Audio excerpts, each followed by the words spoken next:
at 1 Peter 2, verses 1-11. Peter said, the way we know we're headed in the right way, following the right path, is when we feel like aliens on the earth and strangers to the system. And if you look at 1 Peter 2:11, this is what he says. Beloved, I beg you as sojourners and pilgrims. Do you see why the people were called haters of humanity in the first century? They believed him. They said, we're just pilgrims and strangers on earth. This world is not our home. We're just passing through. And we're not going to go to those places. We're not going to attend those events. We're not going to witness those scenes that dishonor our God. And so, I beg you, as sojourners and pilgrims, abstain from the lusts of your flesh that war against your soul. Peter could still hear Jesus say, you can't serve two masters. And he says, I am not going to war against my soul. I was bought at a price. I want to glorify him. He is my master. He says, abstain from those things that war against your soul. And look at verse 12. Have your conduct honorable among the Gentiles, that when they speak against you as evildoers. What were they saying? You hate our events. You hate our festivals. You hate our activities. You hate our entertainment. And they say, we do because we love our God. And look what he says will happen. Have your conduct, verse 12, honorable among the Gentiles, that when they speak against you as evildoers, they may, by your good works which they observe, glorify God in the day of visitation. He says, you know what? They're going to see that you have a life that they don't have, and God is going to visit them with conviction. Well, how do we respond to what God prompted Peter to write? Basically this: resisting idols pleases God. And what he says in verse 10 of 1 Peter 3, turn onward to the end to 2 Peter 3. Look at verse 10.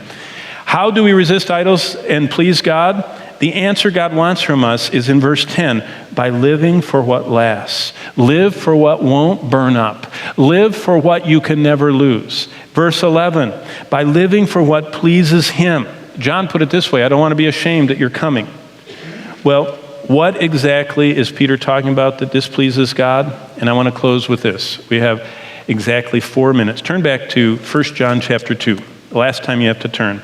1 John 2, it's to the right, over one page in my Bible. Look at verses 15 to 17. And this is what sums up what Peter was saying about this. Beware of these lusts you were born with. John said this, 1 John 2:15. Do not love the world, or the things that are in the world. If anyone loves the world, the love of the Father is not in him. Do you hear that? Mutually exclusive. You can't love one. You're going to either hold to one or the other. John, by the way, was sitting there too. John heard Jesus say this, and he repeats it all the way through his life. If anyone loves the world, serves mammon, lives for the cravings of what riches can buy, the love of the Father is not in him, John said. Verse 16. Now look at this. For all that is in the world, and he identifies 3 ways that lust attacks us. Number 1, the lust of the flesh. That's cravings of the body chasing pleasures.